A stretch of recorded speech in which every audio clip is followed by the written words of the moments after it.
Welcome back. There were 4 polls out this weekend, all of them spelling bad news for President Biden. The New York Times Siena College poll had the president 4 points behind his likely Republican opponent, Donald Trump, in the hypothetical matchup. Might not be hypothetical for too much longer. There were an additional 3 major surveys that also showed Trump leading amid broad and deep dissatisfaction with the incumbent. Anthony Scaramucci still with us. Also joining us from Washington, our very own Katty.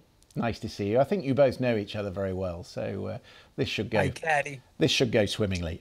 Let's talk about Joe Biden because we focused a lot on Donald Trump, Katty. I mean, those are bad numbers for an incumbent, and the one thing he can't fix, which shows up in all these polls, is the age problem. Yeah, he's old. And he's going to have to address that somehow in a way that's more effective than he's been addressing it now. The people around the campaign are saying they're going to get him out more. They're going to have more video appearances. They're trying to kind of make fun of the age thing, saying, you know, I'm older than, I don't know, I'm older than the phonograph. I'm older than Christian Fraser and context.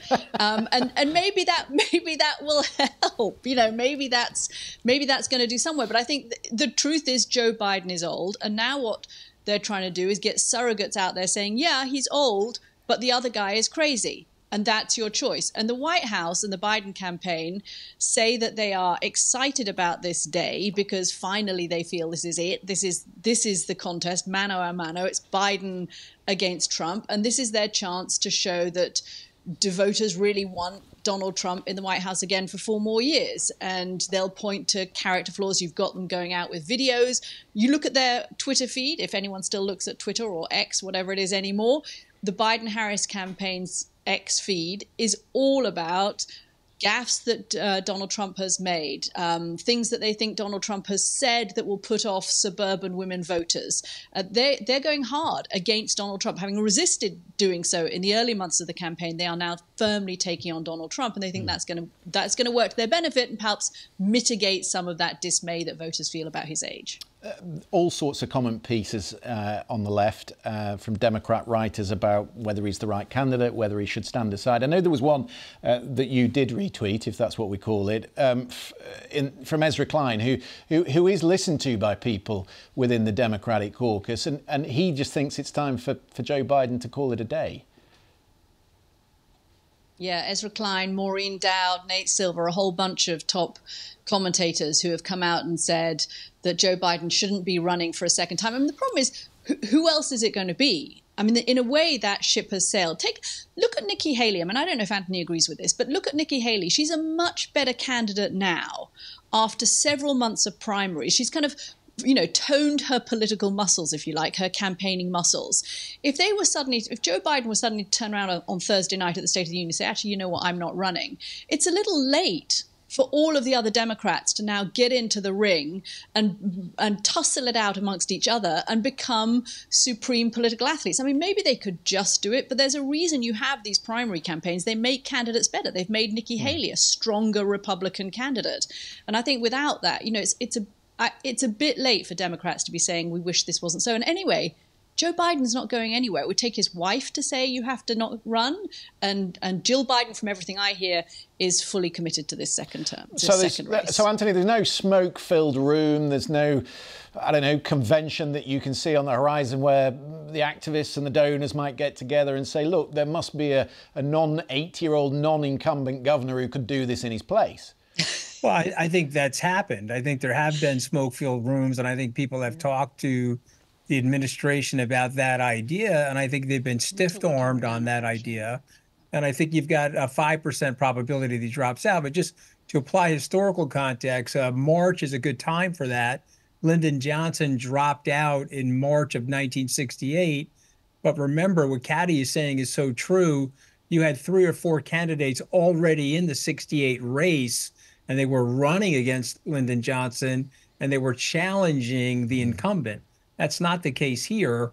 And so I think it's going to be a Biden-Trump matchup. And, you know, it's sort of Weekend at Bernie's versus One Flew Over the Cuckoo's Nest. I'm going with Weekend at Bernie's. I'd rather take elderly and sometimes forgetful than full-on crazy. Yeah. Well, there's no doubt that Joe Biden has done the hard yards. He's been around the block about, I don't know how many times. But what does he have to do over the next 8 months, Katty, to change the dynamic? He's got to do a couple of things. I mean, first of all, he's got to hope that the economic numbers keep improving, that inflation doesn't tick back up again, which it has shown some worrying signs of doing.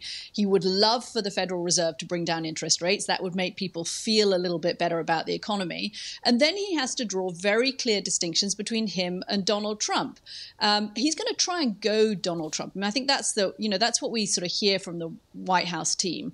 They're going to try and use videos to try and go Donald Trump into saying things that they know suburban women voters won't like. And that's the key, right? Can they hold on to those suburban women voters? If Donald Trump starts saying things, as he's been saying, about immigration, about women, in the Stormy Daniels campaign, I don't know very many women who love the idea of their husband having an affair while they're pregnant. That's the kind of thing I suspect we'll be hearing a lot about during the Stormy Daniels campaign from the Biden campaign. They're going to try and draw those distinctions and get Donald Trump to say the kinds of things that make Donald Trump more unpopular with suburban voters. And that's what the Trump campaign is worried about. When I speak to them and I say, what are you worried about? Without blinking, they say Trump himself, because they know that, yes, he draws people to the polls, but he can also be a liability. Yeah, you talked to Anthony in the first quarter about the problem Joe Biden has with independents and with suburban women. What about Joe Biden's coalition? It's a broad coalition. Obviously, he benefited greatly in 2020 from the African-American vote, but some polls suggesting this time maybe 20% of them could go over to the Republican side. That would be a major problem, would it not, for Joe Biden's team? It would be, but I would caution people in terms of taking these polls that seriously at this time, because I can show you polls from March of 1998. Michael Dukakis up 10 versus George Herbert Walker Bush. Coming out of the conventions, late July 1998, Michael Dukakis up 20. He lost the election. And so what ends up happening in the beginning, it's sort of the flavor of the month, and it's the momentum. Mr. Trump is in the news. Mr. Trump is winning primaries. Do you think Mr. Trump is going to win? Will you vote for him? It's a more emotionally charged question right now. What Katty said is true. Let's watch the replay and the highlight video of all of Mr. Trump's behavior and the way he handled the American presidency. And remember, COVID, no COVID, we lost 21 million jobs on Mr. Trump's watch. He's the worst Republican candidate since Herbert Hoover. He lost the incumbency of the presidency. He lost the House and the Senate, and he has yet to win a popular vote, and he won't win the popular vote this time. So there's a lot of compelling evidence against him that hasn't really been displayed to the public yet. And once that starts to happen, those numbers will get knocked around a lot. Yeah, I'm not sure they're quite tired of winning just yet on the Republican side. Listen, I want to talk about one of the big issues for the election, and that's the situation in the Middle East. Remember this? When do you think that ceasefire will start, sir? Well, I hope by the beginning of the weekend. I mean, the end of the weekend. At least my national security advisor tells me that we're close. We're close. It's not done yet. And my hope is by next Monday, we'll have a ceasefire. Yeah, well, Monday came and went, and still there's no ceasefire. The third day of talks in Cairo broke up with no breakthrough. The Israelis boycotted those talks, absent a list they've demanded on the number of hostages who remain alive. The Palestinians today accused Israel of not engaging seriously, which all in all is a pretty sorry state of affairs given the acute humanitarian crisis in Gaza and the number of hostages who are still being held captive. To make matters worse, a political row has now blown up around Benny Gantz's visit to Washington, the former defence minister who sits in the war cabinet in DC against Benjamin Netanyahu's wishes. According to Israeli reports today, Mr. Netanyahu made it clear to Minister Gantz the state of Israel only has one prime minister. So why is he there, Katty? Why has he had the invite?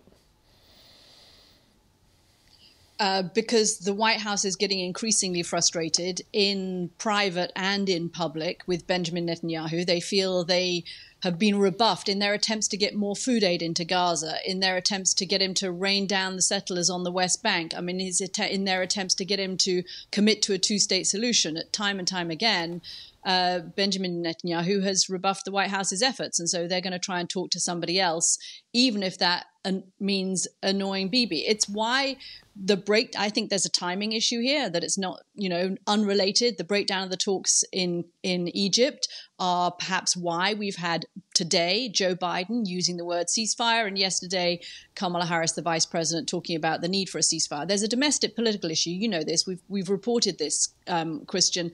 The White House knows that they are losing young voters and Arab American voters in critical states like Michigan that could determine all of those things we've been talking about in November.